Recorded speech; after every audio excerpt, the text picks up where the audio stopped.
మేము పోషణ పోసుకోవటానికి తిరుగుతూ ఉన్నాము. నాకు 68 సంవత్సరాలు. నేను 50 సంవత్సరాల నుంచి నేను తిరుగుతానే ఉన్నాను. సంక్రాంతి అనగానే మనకు గుర్తుకు వచ్చే అంశాల్లో హరిదాసు ఒకటి. హరికీర్తనలు పాడుతూ హరిదాసులు వీధుల్లో తిరుగుతుంటే ఉండే సందడే వేరు. తరాలు మారే కొద్దీ ఈ సంప్రదాయం కనుమరుగైపోతుంది.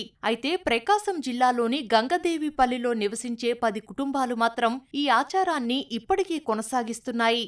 శ్రీరామ రఘువర శుభకర శ్రీరామ రామ రవికుల జలనిధి సోమారి రామ రవికుల జలనిధి సోమా భూమి సుధారామ.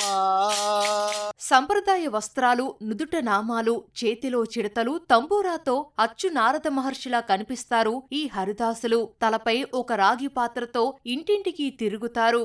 హరిదాసులు అనే ప్రేమ ఉంది. వచ్చినప్పుడు వాళ్ళు మమ్మల్ని కొంచెం చూస్తూ ఉన్నారు, కానీ మాకు భక్తి కొంచెం తక్కువగా వస్తున్నది.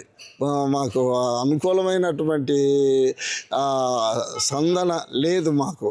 ఈ విధంగా మేము సరేలే మా వృత్తి కాబట్టి ఈ నెలలో మేము ఎట్లో గట్ట మేము పోషణ పోసుకోవటానికి తిరుగుతూ ఉన్నాము. నాకు 68 సంవత్సరాలు. నేను 50 సంవత్సరాల నుంచి నేను తిరుగుతానే ఉన్నాను. హరిదాసు రాకను తెలుగు ప్రజలు శుభసూచకంగా భావిస్తారు. సాక్షాత్తు ఆ మహావిష్ణువే తమ ఇంటికి వచ్చినట్లు నమ్ముతారు. ఈ నెలంతా హరిదాసులు ఊర్లు తిరుగుతూ పండగ వాతావరణాన్ని ముందే తీసుకొస్తారు. పర్వాలేదు సార్, ఈ సంవత్సరం నేను తిరుగుతున్నా కాబట్టి ఏదో పొద్దున్నే లేట్ అనేది ఎండబడిపోతున్నా, ఏదో వాళ్ళకు మన దగ్గరే చేస్తున్నారు. ఇది సార్ ఏళ్ళగుండా నేను వచ్చింది. నేను రాబట్టి కూడా ఇప్పటికి 8 సంవత్సరాలు అయింది ఎక్కడికి రాబట్టి. మా మామ వెళ్తుండే నేను వచ్చింది. ప్రస్తుత తరానికి హరిదాసుల గురించి చెప్పాల్సిన అవసరముందని చెబుతున్నారు.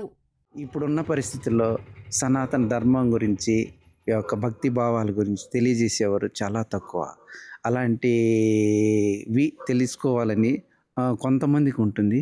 ఆ కొంతమంది మరికొంతమందికి తెలియజేయాలని మేము చిన్నప్పటి నుండి కూడా మేము ఈ విధంగా వీధులలో హరినామ కీర్తనలు పాడుకుంటూ, భక్తి పాటలు పాడుకుంటూ ప్రదర్శిస్తున్నాం.